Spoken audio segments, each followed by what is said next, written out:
میرا غفلت میں ڈوبا دل بدل دے، ہوا و حرص والا دل بدل دے، میرا غفلت میں ڈوبا دل بدل دے۔ السلام علیکم ورحمۃ اللہ وبرکاتہ۔ نماز دین کا اہم ترین رکن ہے، مگر دنیا کی گہمہ گہمی میں ہم نے نماز کو کما حقہ پڑھنا چھوڑ دیا۔ نماز کے سلسلے میں نبی کریم صلی اللہ علیہ وسلم سے بے شمار جہاں پر ثواب کی احادیث منقول ہے، وہیں پر نماز کو صحیح انداز میں اور صحیح طریقے سے نہ پڑھنے پر بڑی وعیدیں نبی کریم صلی اللہ علیہ وسلم سے منقول ہے۔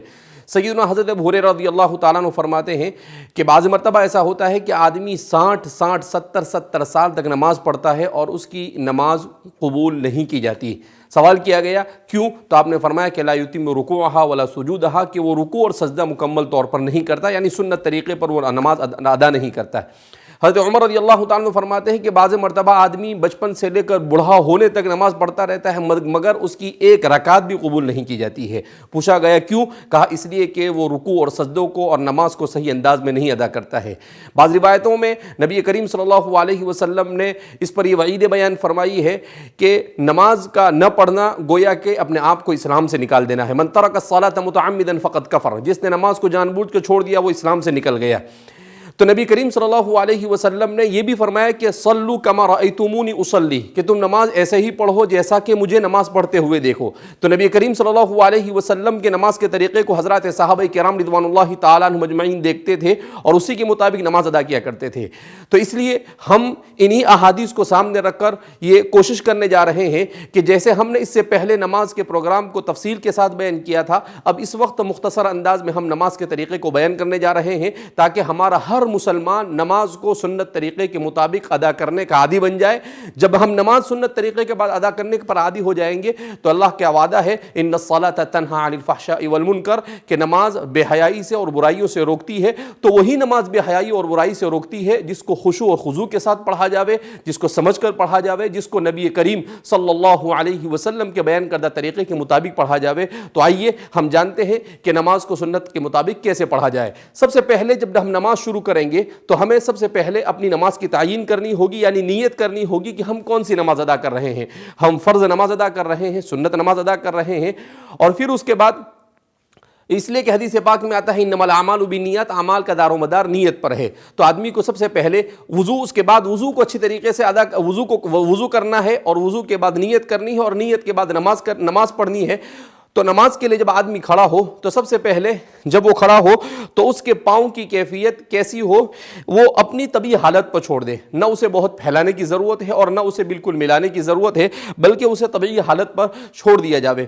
اس کے بعد جب نماز ہم شروع کریں گے تو سب سے پہلے ہاتھ اٹھا کر ہم نماز کا آغاز کرتے ہیں۔ تو جب ہاتھ اٹھایا جاتا ہے تو عام طور پر ہمارے یہاں بعض حضرات اس طریقے سے ہاتھ اٹھا کر لیتے ہیں، بعض حضرات کان پکڑ کر کرتے ہیں، لیکن اس کا صحیح طریقہ یہ ہے کہ نماز کے لیے ہاتھ اٹھائے جائے۔ کہاں تک ہاتھ اٹھائے جائے؟ کانوں کی لو تک، وہاں پر لگانے کی ضرورت نہیں، اس کے محاذات میں، اور کوشش ہی کی جائے کہ دونوں ہاتھ قبلے کی اس کا رخ قبلے کی طرف ہو۔ اس طرح سے آپ اپنی نماز کو اور اپنی نگاہوں کو سجدے کی جگہ پر رکھیں تاکہ آپ کی نماز میں یکسوئی آ سکے۔ اس طرح سے آپ اپنی نماز کو شروع کریں گے۔ اپنے ہاتھوں کو اس طرح سے اپنے انگوٹھے اور اپنی یہ آخری انگلی سے حلقہ لگا کر اسے اس طرح سے آپ اس کو گویا کہ پکڑ لیں گے پہنچے کے پاس، اور پھر اس کے بعد اسے آپ یہاں پر رکھ دیں گے۔ پھر اس کے بعد جب اس میں دعا پڑھی جاتی ہے سبحانک اللہم وبحمدک وتبارک اسمک وتعالی جدک ولا الہ غیرک، جس آدمی نماز کا آغاز کر رہا ہے تو نماز کا اس کو معنی بھی معلوم ہونے چاہیے۔ جیسے اللہ اکبر کہا تو اس کے معنی اللہ سب سے بڑا ہے، اس لیے کہ انسان کے ذہن میں یہ ہے کہ بڑی چیز کی عبادت کی جاوے تو اللہ سب سے بڑا ہے، اللہ اکبر من کل شیء، یعنی دنیا میں کوئی چیز ظاہری معنوی ہر اعتبار سے اگر کوئی بڑی چیز ہو سکتی ہے، بڑی ہستی ہو سکتی ہے تو وہ صرف اللہ ہے۔ تو اس تصور کے ساتھ آدمی اللہ اکبر کہے۔ پھر اس کے بعد جب ثنا پڑھے تو اس وقت بھی آدمی پڑھے سبحانک اللہم، اے اللہ تیری ذات پاک ہے، وتبارک اسمک، تیرے اسما بڑے بابرکت ہیں، وتعالی جدک، اور تیری شان بڑی بلند اور بڑی عالی ہے،